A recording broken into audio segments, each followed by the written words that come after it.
Assalamualaikum warahmatullahi wabarakatuh. Perkenalkan, nama saya Nur Fauzia dengan NIM 2201011004, Program Studi Pendidikan Agama Islam. Selamat menyaksikan. Baik, Assalamualaikum warahmatullahi wabarakatuh. Waalaikumsalam warahmatullahi wabarakatuh. Bagaimana kabarnya pada siang hari ini? Alhamdulillah baik. Sebelum memulai pelajaran, kita berdoa dulu ya.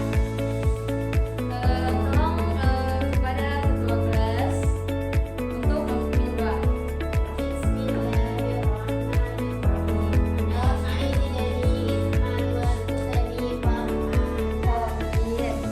Baik, sebelum kita masuk pada materi yang kita pelajari pada hari ini, kita akan mengetahui tujuan pembelajaran kita pada hari ini, yaitu yang pertama meyakini Al-Quran, hadis, dan ijtihad sebagai sumber hukum Islam. Nah, yang kedua menunjukkan perilaku ikhlas dan taat beribadah sebagai implementasi pemahaman terhadap kedudukan Al-Quran, hadis, dan ijtihad sebagai sumber hukum Islam. Nah, yang ketiga menganalisis kedudukan Al-Quran, hadis, dan ijtihad sebagai sumber hukum Islam. Nah, itulah tadi tujuan pembelajaran kita pada hari ini. Jadi materi kita pada hari ini yaitu Al-Quran dan hadis adalah pedoman hidupku. Nah, untuk saudari Rani bisa bacakan ayat di atas.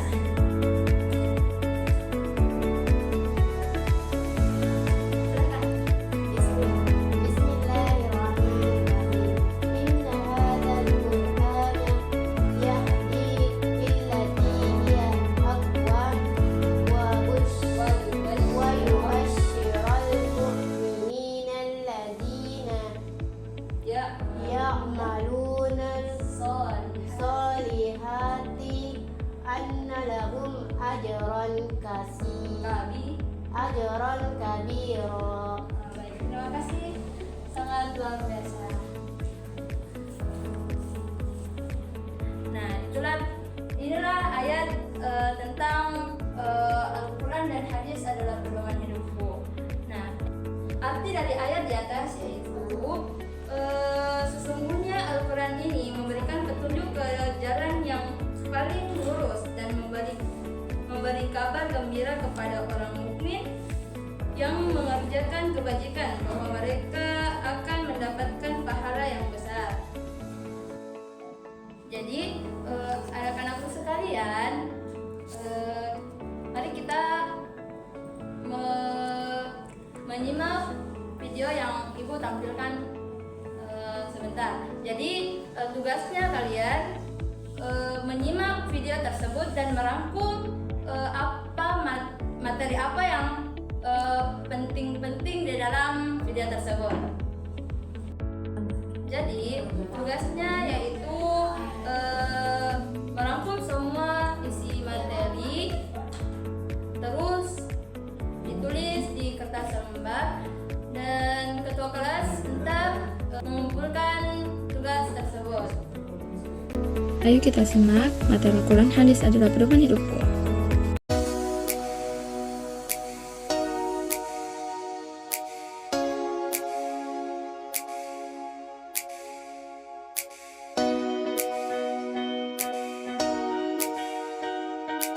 Assalamualaikum warahmatullahi wabarakatuh. Alhamdulillah, kita berjumpa kembali dengan materi PAI kelas 10 Bab 4 ya kan, dengan judul Al-Quran dan hadis adalah pedoman hidupku.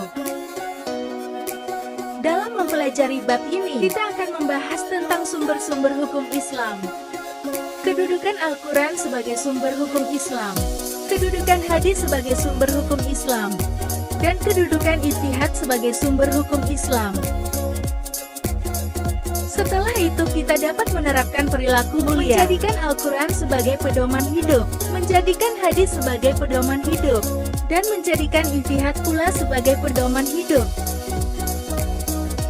Al-Quran merupakan pedoman hidup bagi manusia dalam menjalani kehidupan di dunia. Al-Quran juga merupakan sumber utama hukum Islam.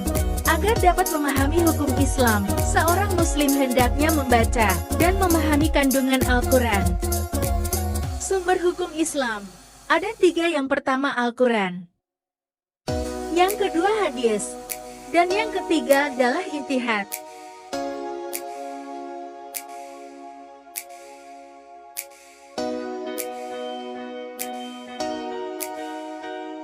Sumber hukum Islam. Sumber hukum Islam yakni sumber-sumber yang menjadi dasar penentuan dan penetapan hukum Islam. Adapun sumber hukum Islam yang pertama yakni Al-Quran.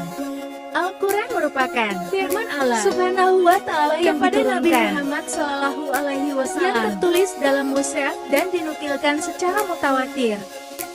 Al-Quran merupakan sumber hukum Islam yang pertama dan yang paling utama.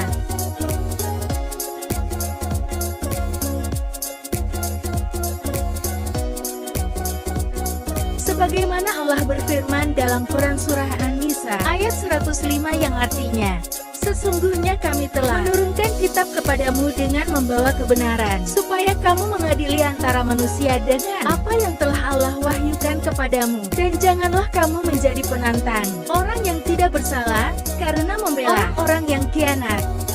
Quran Surah An-Nisa 105 yang kedua hadits merupakan segala perkataan, tindakan dan ketetapan atau takrir Nabi Muhammad Shallallahu Alaihi Wasallam. Hadis merupakan sumber hukum yang kedua setelah Al-Quran. Istilah dalam hadis yang pertama, sanad, jalur periwayatan hadis dari seseorang kepada orang lain.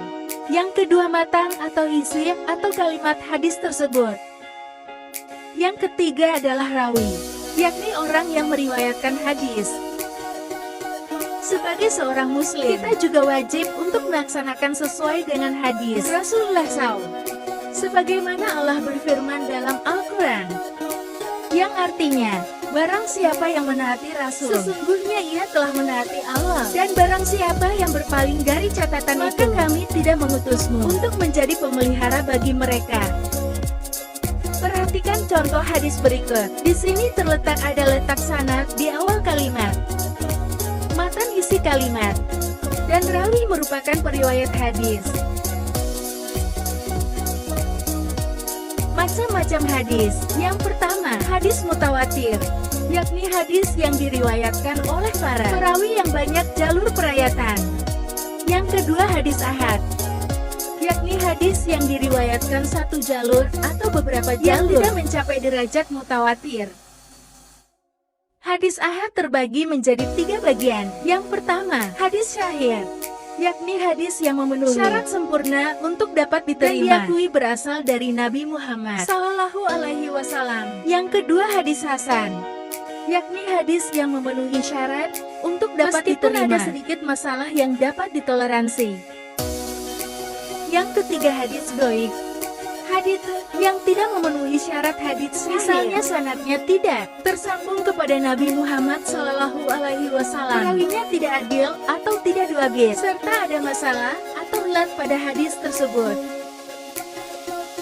Fungsi hadis terhadap Al-Quran: memperkuat kembali hukum yang ditentukan dalam Al-Quran, memerinci ketentuan dalam Al-Quran yang membutuhkan perincian, lebih jauh memberikan penjelasan ketentuan dalam Al-Quran, dan menetapkan hukum yang disebutkan secara rinci dalam kitab suci Al-Quran. Hadis merupakan sumber hukum kedua setelah Al-Quran. Sumber hukum ketiga, ijtihad, menggunakan pikiran dengan penuh kesungguhan menentukan hukum atau ketentuan tentang sesuatu berdasarkan aturan dalam Al-Quran serta kaidah berijtihad. Dalam berijtihad kita kenal mujtahid. Mujtahid adalah sebutan untuk orang melakukan ijtihad. Adapun syarat mujtahid: yang pertama, memahami isi Al-Quran dan terutama berkaitan dalam hukum. Yang kedua, menguasai bahasa Arab dengan segala kelengkapannya, menafsirkan Al-Quran. Hadis yang ketiga, menguasai ilmu usul fikih dan kaidah-kaidah fikih yang luas. Yang keempat, mengetahui ijma para ulama dan perkembangan hukum dalam Islam. Dan yang kelima, memahami keadaan masyarakat, baik dari segi adat istiadat, kebiasaan sosial, hingga psikologi masyarakat. Ijtihad merupakan sumber ketiga hukum Islam. Hukum yang dihasilkan dari tidak boleh bertentangan dengan Al-Quran dan hadis. Di sini kita mengenal ada 5 hukum taklif yang sering kita dengar. Yang pertama ada wajib, sunnah haram, makruh, dan mubah. Tentunya kalian semua sudah mengertikan yang mana wajib, sunnah haram, makruh, dan mubah. Adapun penerapan sumber hukum Islam dalam keseharian, Al-Quran sebagai pedoman hidup. Dalam menerapkannya, kita dapat mendengarkan bacaan ayat suci Al-Quran, membaca dan menghafal Al-Quran, memahami dan mentadaburi ayat Al-Quran, mengamalkan kandungan Al-Quran, dan mengajarkan Al-Quran. Kemudian yang kedua, perilaku menerapkan sebuah hukum Islam sebagai pedoman hidup. Yang pertama ikhlas, yang kedua taat beribadah kepada Allah Subhanahu wa Ta'ala. Demikianlah materi kita bab 4 Al-Quran dan hadis adalah pedoman hidupku. Semoga kita dapat menerapkan pembelajaran ini ke kehidupan sehari-hari.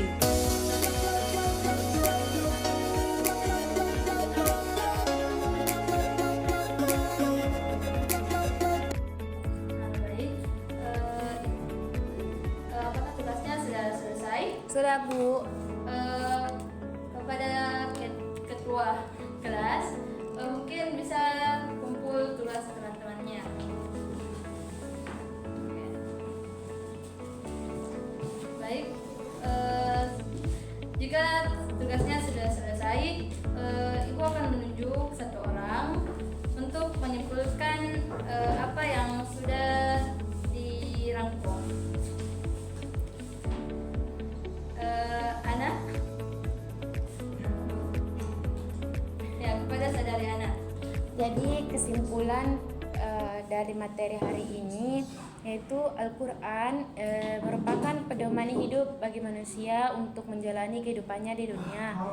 Terus Al-Quran juga sumber utama hukum Islam, sehingga kita dapat memahami hukum Islam. Seorang muslim hendaknya membaca dan memahami kandungan Al-Quran. Ya, makasih atas partisipasinya.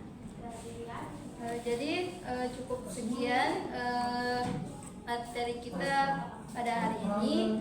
Billahi fisabilil haq fastabiqul khairat. Assalamualaikum warahmatullahi wabarakatuh. Waalaikumsalam warahmatullahi wabarakatuh.